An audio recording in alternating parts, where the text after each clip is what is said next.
मेरे सभी प्रिय श्रोताओं को राधे कृष्णा। इस चैनल पर हम श्रवण कर रहे हैं माघ मास महात्म्य कथा के सभी अध्याय। आज हम श्रवण करेंगे 16वां, 17वां और 18वां अध्याय। प्रेम से बोलेंगे ओम नमो भगवते वासुदेवाय। स्वागत है, मैं भाविनी मिश्रा आप सभी के सुखी, स्वस्थ और मंगलमय जीवन की कामना करती हूँ। तो चलिए कथा प्रारंभ करते हैं। 16वां अध्याय। कार्तवीर्य कहने लगा कि हे भगवान, वह राक्षस कौन था और कंचन मालिनी कौन थी?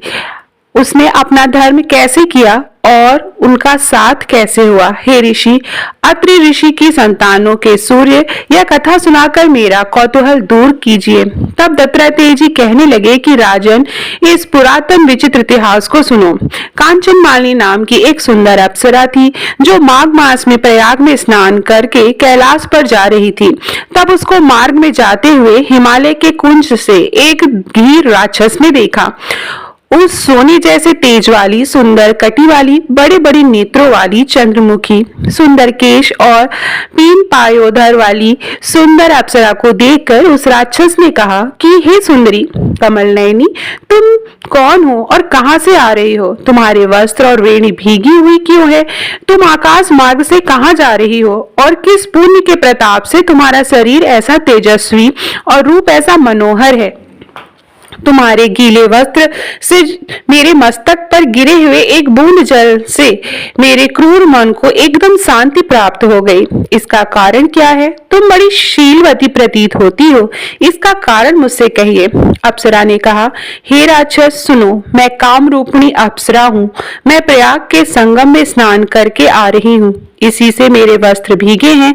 अब कैलाश पर जा रही हूँ, जहाँ पर श्री शिव निवास करते हैं। त्रिवेणी के जल से मेरी सब क्रूरता दूर हो गई, जिसके पुण्य के प्रभाव से मैं इतनी सुंदर और पार्वती जी की प्रिय सखी हुई। जो आश्चर्य देने वाला उदाहरण मुझसे ब्रह्मा जी ने कहा था वो सुनो। मैं कलिंग देश के राजा की वैश्या थी। रूप, लावण्य और सुंदरता में अपूर्व थी। मेरी सुंदरता पर सारा नगर मोहित था और मैंने अनेक प्रकारों के भोग भोगे। अनेक प्रकार के वस्त्र और आभूषणों की घर में कोई कमी नहीं थी। कई कामी पुरुष आपस में स्पर्धा में से मृत्यु को प्राप्त हो गए। इस तरह उस नगर में बड़ी सुंदरता से यौवन प्रतीत हुआ और मैं वृद्धावस्था को प्राप्त हो गई। तब मेरे मन में विचार उत्पन्न हुआ कि मैं अपनी सारी आयु पापों में ही व्यतीत कर दी। धर्म का तो कोई कार्य, दान, तप, यज्ञ आदि किया ही नहीं। शिव या दुर्गा जी की आराधना भी नहीं की और न कभी भगवान विष्णु का पूजन किया। इस प्रकार अशांत चित्त से मैंने एक ब्राह्मण की शरण ली, जो वेदों का ज्ञाता और ब्रह्मनिष्ठ था। मैंने उससे पूछा कि मेरा उद्धार किस प्रकार हो सकता है। महाराज, साधुजन अच्छे और बुरे सभी पर दया करते हैं, इसलिए मुझ दीन पर भी कृपा करके मुझे कीचड़ से डूबी हुई को पकड़कर उबारिए। क्षीर सागर क्या हंस को ही दूध देता है, बत्तख को नहीं देता? तब वह ब्राह्मण राजा का पुरोहित इन सब बातों को सुनकर मुझ पर दया करके कहने लगा कि तू ब्रह्मा के क्षेत्र में प्रयाग में जाकर माघ मास में त्रिवेणी संगम में स्नान कर, परंतु मन में अशुभ क्रिया का विचार नहीं करना। पापों के नाश के लिए महर्षियों ने तीर्थ स्थान में सबसे अधिक और सबसे कोई भी प्रायश्चित नहीं बताया है। प्रयाग में स्नान करने से तू अवश्य पवित्र होकर स्वर्ग को जाएगी। हे भामिनी, पुराने समय में गौतम ऋषि की स्त्री को देखकर इंद्र ने काम के वशीभूत होकर कपट वेश में उससे भोग किया था, इसलिए ऋषि द्वारा श्राप दिया गया था और उसका शरीर अत्यंत लज्जायुक्त हजारों भागों वाला हो गया। तब इंद्र नीचे मुंह करके अपने पाप कर्म की बुराई कराने लगा। मेरु पर्वत के शिखर पर स्वच्छ जल वाले सरोवर पर एक स्वर्ण कमल से भरे हुए कोटर में घुस गया और अपने पाप को धिक्कारता हुआ कामदेव की बुराई करने लगा कि यह पापों का मूल है। इसके ही वशीभूत होकर मनुष्य नरक में जाते हैं और अपने धर्म, कीर्ति और यश और धैर्य का नाश करते हैं। इंद्र ऐसा सोच रहे थे कि इंद्र के बिना सारा देवलोक शोभाहीन हो गया। तब देवता, गंधर्व, किन्नर, लोकपाल इंद्रादि के सहित बृहस्पति जी से जाकर पूछने लगे कि महाराज, इंद्र के न रहने से स्वर्ग ऐसा शोभाहीन हो गया है जैसे सतपुत्र के बिना श्रेष्ठ कुल। इसलिए स्वर्ग की शोभा के लिए कोई क्रिया सोचिए, इस विषय में देर नहीं लगानी चाहिए। तब बृहस्पति जी कहने लगे कि इंद्र ने बिना सोचे विचारे जो कर्म किया है उसका फल भोग रहा है, सो वह कहाँ है, मैं यह सब जानता हूँ। फिर गुरु जी ने सबको साथ लेकर स्वर्ण कमलों से युक्त बड़े सरोवर में इंद्र को देखा, जिसका मुख मलिन और आंखें बंद थी। तब इंद्र ने बृहस्पति जी के चरणों को पकड़कर कहा कि हे पाप से उद्धार करके आप मेरी रक्षा कीजिए। तब बृहस्पति जी ने इंद्र से कहा कि प्रयाग में स्नान करने से ही तुम पाप मुक्त हो जाओगे। तब इंद्र सहित सब ने ही प्रयाग में जाकर संगम में स्नान किया और त्रिवेणी स्नान से इंद्र पाप मुक्त हो गए। तब बृहस्पति जी ने इंद्र को वरदान दिया कि तुम्हारे शरीर में जितने भाग हैं सब नेत्र हो जाएं। तब इंद्र ब्राह्मण के वर से 1000 नेत्रों से ऐसा सुशोभित हुए जैसे मानसरोवर में कमल शोभायान होता है। इस प्रकार 16वां अध्याय माघ मास महात्म्य का 16वां अध्याय समाप्त होता है। अब हम श्रवण करेंगे 17वां अध्याय। प्रेम से बोलेंगे ओम विष्णुआय नमः। आगे की कथा इस प्रकार है। अप्सरा कहने लगी कि हे राक्षस, वह ब्राह्मण कहने लगा कि इंद्र इस प्रकार अपनी अमरावती पुरी को गया, सो हे कल्याणी, तुम भी देवताओं से सेवा किए जाने वाले प्रयाग में माघ मास में स्नान करने से निष्पाप होकर स्वर्ग में जाओगे। सो मैंने उस ब्राह्मण के यह वचन सुनकर अपने पैरों में पकड़कर प्रणाम किया और घर में आकर सब भाई बांधव नौकर चाकर धनादिक त्याग कर शरीर को नष्ट होने वाली वस्तु समझकर घर से निकली और माघ में गंगा यमुना के संगम पर स्नान किया। सो हे निशाचर, 3 दिन के स्नान से मेरे सब पाप नष्ट हो गए और 27 दिन के पुण्य से मैं देवता हो गई और पार्वती जी की सखी होकर सुख से निवास करती हूँ। इसलिए मैं प्रयाग के महात्म्य को याद करके सब देवताओं के सहित माघ में प्रयाग स्नान करती हूँ। सो मैंने अपना यह सब वृत्तांत तुमसे कहा। तुम भी इस योनि में पड़ने और कुरूप होने का सब कारण कहो। तुम्हारी दाढ़ी मूछें बहुत बड़ी बड़ी हो गई हैं और पार्वती की गुफा में वास करते हो। निशाचर कहने लगा, हे भद्रे, सज्जनों के से गुप्त बात कहने में कोई हानि नहीं होती। मुझको अब कोई संशय नहीं रहा कि मेरे उद्धार तुमसे ही होगा। सो मैं अपना सब वृत्तांत तुमसे कहता हूँ। मैं काशी में वेदों का ज्ञाता था और बड़े उच्च कुल के ब्राह्मण के घर में जन्म लिया था। मैंने राजा, पापी, शुद्ध और वैश्यों से अनेक प्रकार के दान दिए। मैंने दान लेने से चंडाल को भी नहीं छोड़ा। उस जन्म में मैंने कोई भी धर्म नहीं किया, वहीं पर मृत्यु को प्राप्त हो गया। तीर्थ स्थान पर मरने के कारण नरक में तो नहीं गया। पहले 2 बार गिद्ध योनि में, 3 बार व्याघ्र योनि में और 2 बार सर्प योनि में, 1 बार उल्लू की योनि में और 10वीं बार राक्षस हुआ और सैकड़ों वर्षों से इसी योनि में हूँ। इस स्थान को 3 योजन तक मैंने जंतुहीन कर दिया। बिना अपराध के बहुत से प्राणियों को मैंने नष्ट किया है। इस कारण मेरा मन अत्यंत दुखी है। तुम्हारे दर्शन के चित्त से कुछ शांति अवश्य आई है, क्योंकि सज्जनों का संग तुरंत ही सुखदायी होता है। मैंने अपने दुख के कारण आपसे कहे, और सज्जन लोग सदैव दूसरों के दुखों से दुखी होते हैं। यह सब बताओ कि इस दुख रूपी समुद्र को कैसे पार कर सकता हूँ। क्या क्षीर सागर हंस को ही दूध देगा, बगुले को नहीं देता? दत्तात्रेय जी कहने लगे। इस प्रकार उसके वचन सुनकर कांचन मालिनी कहने लगी कि हे राक्षस, मैं अवश्य तुम्हारा कल्याण करूंगी। मैं दृढ़ प्रतिज्ञा की है कि तुम्हारी मुक्ति के लिए प्रयत्न करूंगी। मैंने बहुत बार प्रयाग में स्नान किया है। वेद जानने वाले ऋषियों ने दुखी को दान देने की प्रशंसा की है। समुद्र में जल बरसने से क्या लाभ? प्रयाग में स्नान करने का 1 बार का फल मैं तुम्हें देती हूँ। उसी के तुमको स्वर्ग की प्राप्ति होगी। उसके फल का अनुभव मैं कर चुकी हूँ। तब उस अप्सरा ने अपने गीले वस्त्र से जल निचोड़कर जल को हाथ में लेकर माघ स्नान के फल को उस राक्षस को अर्पण किया। उसी समय पुण्य प्राप्त वह राक्षसी शरीर को छोड़कर तेज में सूर्य के सदृश देवता रूप हो गई। आकाश में विमान पर चढ़कर अपनी कांति से चारों ओर दिशाओं में प्रकाशित करता हुआ शोभायान हुआ और कहने लगा कि ईश्वर ही जानता है तुमने कितना उपकार किया है। अब भी कृपा कृपया कुछ शिक्षा दो जिसके कारण मैं पाप न करूं।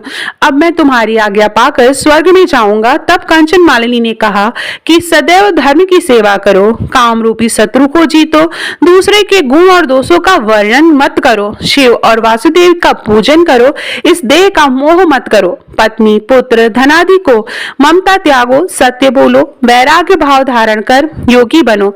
मैं तुमसे यह धर्म के लक्षण कहे, अब तुम देवता रूप होकर शीघ्र ही स्वर्ग को जाओ। दत्तात्रेय जी कहने लगे। इस प्रकार गंधर्वों से शोभित वह राक्षस कांचन मालिनी को नमस्कार करके स्वर्ग को गया और देव कन्याओं ने वहां आकर कांचन मालिनी पर पुष्पों की वर्षा की और प्रेम पूर्वक कहा कि हे भद्रे, तुमने इस राक्षस का उद्धार किया है।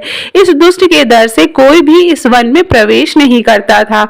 अब हम निडर होकर विचरेंगे। इस प्रकार कांचन मालिनी उस राक्षस का उद्धार करके प्रेम पूर्वक देव कन्याओं से क्रीड़ा करते हुए स्वर्ग लोक को चले गए।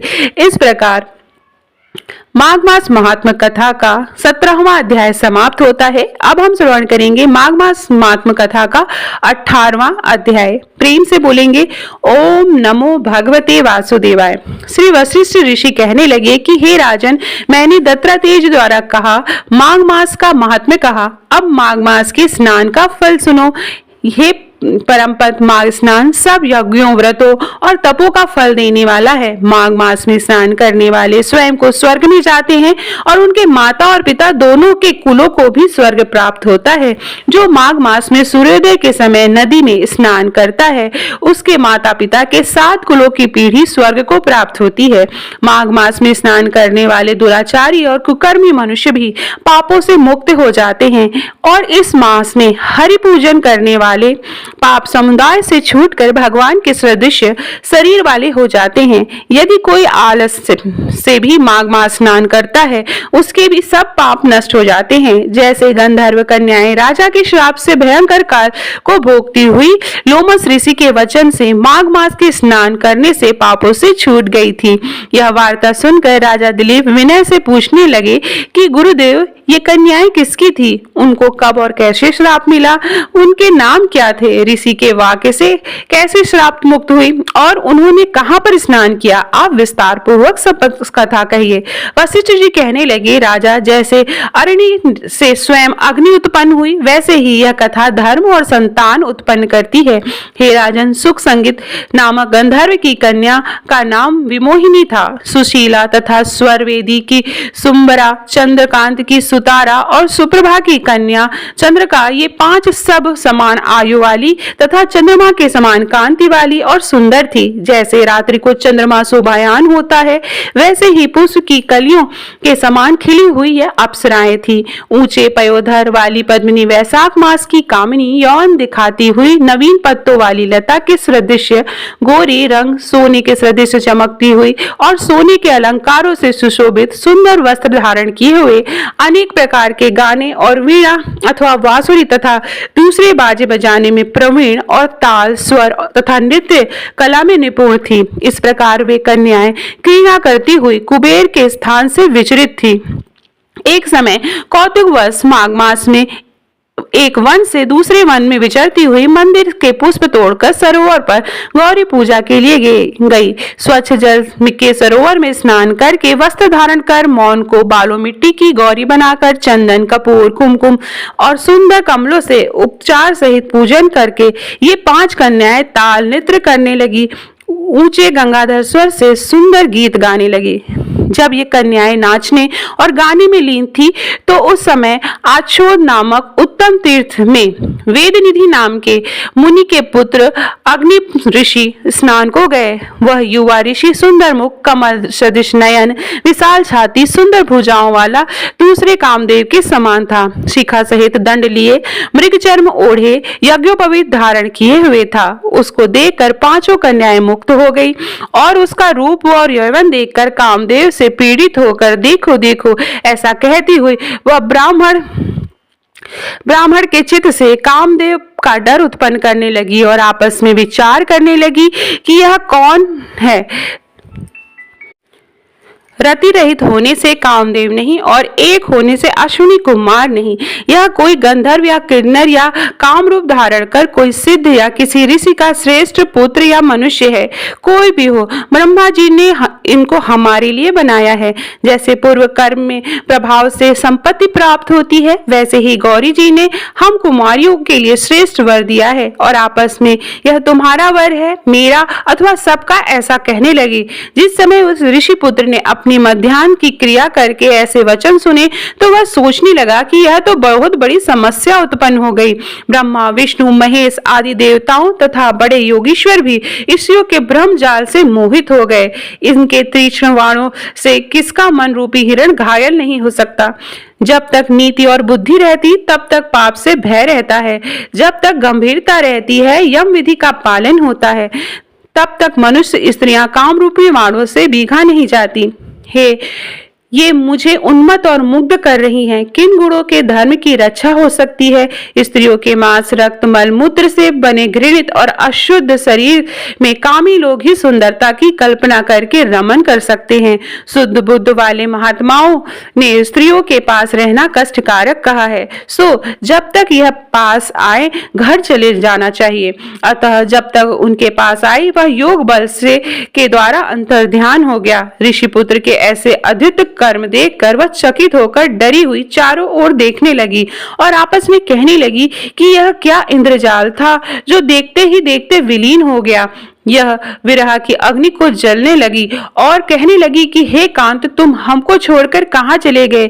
क्या तुमको ब्रह्मा ने हमको विरह रूपी अग्नि में जलाने के लिए बनाया था? क्या तुम चित्त दया रहित है जो हमारा चित्त दुखाकर चले गए? क्या तुमको हमारा विश्वास नहीं? क्या तुम कोई मायावी हो? बिना किसी अपराध के हम लोगों पर क्यों क्रोध करते हो? तुम्हारे बिना हम नहीं जिएंगे। जहाँ पर आप गए हो हमें शीघ्र ही ले चलो, हमारा संताप हरो और हमें दर्शन दो। सज्जन लोग किसी का नाश नहीं देखते। इस प्रकार माघ मास महात्म्य कथा का अध्याय 18 समाप्त होता है। कल हम श्रवण करेंगे अध्याय 19। प्रेम से बोलेंगे ओम नमो भगवते वासुदेवाय। कमेंट बॉक्स में राधे कृष्ण जरूर लिखिएगा। बहुत बहुत धन्यवाद।